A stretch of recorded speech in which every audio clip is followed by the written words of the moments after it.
Ensemble pour la République. La première question, Monsieur Daniel Labaronne. Merci, Monsieur le Président, Monsieur le Ministre, mes chers collègues. Alors que notre société fait face à un vieillissement démographique sans précédent, la question du financement de la dépendance s'impose comme une priorité incontournable. Aujourd'hui, la solidarité nationale s'engage à hauteur de 30 milliards d'euros par an au titre des dépenses liées à la perte d'autonomie, sans compter l'apport crucial, mais souvent invisible, des proches aidants, dont la valorisation pourrait atteindre jusqu'à 18 milliards d'euros. D'ici 2050, avec 4 millions de seniors en perte d'autonomie projetés, comment pouvons-nous garantir à nos aînés un accompagnement digne, tout en évitant que leur famille sombre dans la précarité? Le contrat dépendance solidaire, adossé aux complémentaires santé, se présente comme une solution innovante et équitable pour mutualiser les coûts liés aux dépendances les plus lourdes. Une cotisation obligatoire, une grille tarifaire unique et des garanties identiques pour tous tout au long de la vie permettraient de réduire significativement le reste à charge des familles.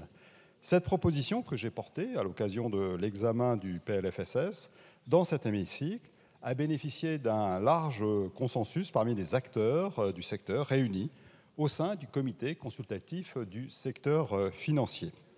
Elle repose sur une gouvernance collégiale impliquant les partenaires sociaux, les associations, les représentants de l'État ainsi que les professionnels.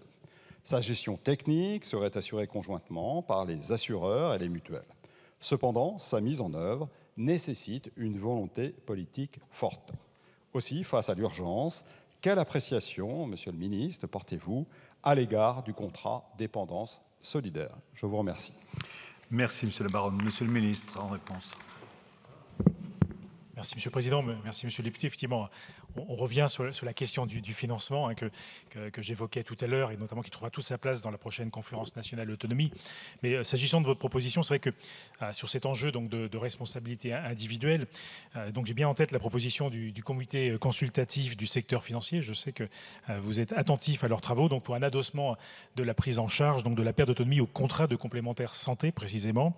Donc elle mérite d'être regardée très clairement, avec attention, en se souvenant toutefois que le risque santé est court, là où le risque d'autonomie est long. Donc il est ainsi probable, du fait de l'adossement au contrat responsable, que les personnes couvertes soient surtout des actifs qui ne connaîtront pas de perte d'autonomie dans les 20 ans à venir, alors que les retraités pourraient refuser le renchérissement de leur contrat de complémentaire santé. Voilà un sujet que je pose aussi là sur la table des négociations dans le cadre des travaux que nous aurons apportés pour trouver donc des sources de financement. Je ne sais pas si les 7 heures d'activité supplémentaires seront à retenir, mais je ne doute pas qu'elles seront en concurrence avec ces propositions en tout cas. Merci à vous. Merci, Monsieur le Ministre. Deuxième question pour le groupe EPR, Monsieur Belkir Belhaddad. Merci, Monsieur le Président, Monsieur le Ministre. Nous avons partagé beaucoup des constats sur tous ces bancs. Ces constats sont connus de tous: vieillissement de la population, situation financière des établissements, la maltraitance, le développement notamment des maladies chroniques et de l'excédentarité qui nous coûtent chaque année près de 17 milliards d'euros. Cet accroissement du nombre de personnes âgées a et aura un coût, on l'a évoqué, c'est près de 10 milliards d'euros d'ici 2030. De fait, s'ajoute aussi la question majeure du financement de notre système de retraite, celle du financement du grand âge et de la dépendance. Alors, un certain nombre d'orientations et de mesures ont été prises ces dernières années avec la création de la 5e branche, le transfert de 0,15 points de CSG en provenance de la CADES, soit à peu près 2,6 milliards, l'assurance vieillesse des aidants. Mais au fur et à mesure que nous avançons dans le temps, nous avançons aussi droit vers le mur face à ce défi démographique et financier et aux besoins qui concernent un groupe croissant de personnes et aux coûts associés. J'adhère tout à fait à l'idée d'une loi cadre du grand âge et de l'autonomie qui devra être mise en place pour traiter de manière globale cet enjeu majeur de ces prochaines décennies pour les familles françaises. Elle devra notamment comprendre un certain nombre de mesures, le financement des dispositifs grand âge et autonomie, avec des choix extrêmement clairs, savoir si on part sur un système assurantiel, une nouvelle cotisation, traiter la question de la gouvernance. Mais je voudrais attirer votre attention sur la nécessité de mettre en avant la prévention en matière de santé, à travers notamment des traitements thérapeutiques non médicamenteux. Le tout curatif, on sait, pour notre système de santé, ça a ses limites. Le maintien à domicile et la prévention en matière de santé sont par ailleurs deux facteurs qui font reculer la perte d'autonomie. Comment résoudre cette quadrature du cercle pour financer les retraites, la dépendance et l'autonomie et la prévention? Car tout est lié, nous avons besoin d'une ambition, d'une méthode et de choix clairs et engageants sur le temps long pour construire un véritable service public de la dépendance. Merci. Merci, cher collègue. Monsieur le ministre.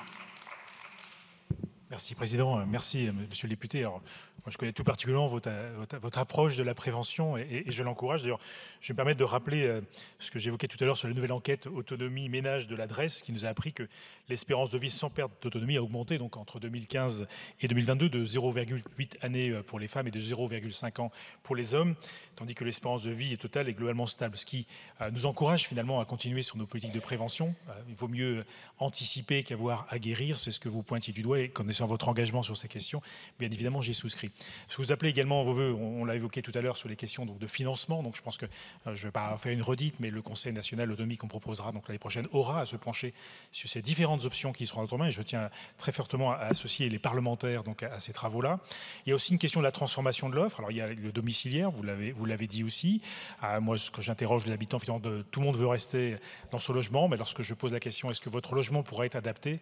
C'est plus si sûr que ça. Donc on a un travail évidemment interministériel à faire avec Madame la ministre du Logement. C'est ce que j'évoquais aussi cet après-midi sur ma prime Adapt. Et puis, il y a la transformation de l'offre des EHPAD. Je pense que demain, moi, je voudrais les voir non plus en lieu où on va bien vieillir, mais aussi dans des lieux où on va bien vivre. Et en soi, ça veut dire quoi? Ça veut dire diversifier l'offre pour qu'elle réponde finalement à plusieurs sujets à la fois et peut-être bénéficier de plusieurs financements à la fois. On est souvent avec une logique en silo, là où moi, j'ai plutôt une approche horizontale, notamment en cumulant des crédits liés au répit, des crédits bien évidemment liés à l'approche EHPAD en elle-même, mais aussi liés aux personnes âgées en situation de handicap vieillissante, les transformer finalement en termes d'offres pour accueillir à certains endroits, on aura des crèches, à d'autres des écoles qui viennent s'adosser aux EHPAD. Je pense que l'idée c'est, comme le disait Mme Le Menant, d'avoir une approche de territoire et à partir d'un lieu de vie, un lieu où on va vieillir, créer finalement ce lien intergénérationnel qui contribue aussi finalement à lutter contre la dégénérescence sur certaines pathologies. Donc j'y crois beaucoup et en tout cas c'est le modèle que je veux encourager. Merci, Monsieur le ministre. Pour le groupe La France Insoumise Nouveau Front Populaire, Monsieur Emmanuel Fernandez.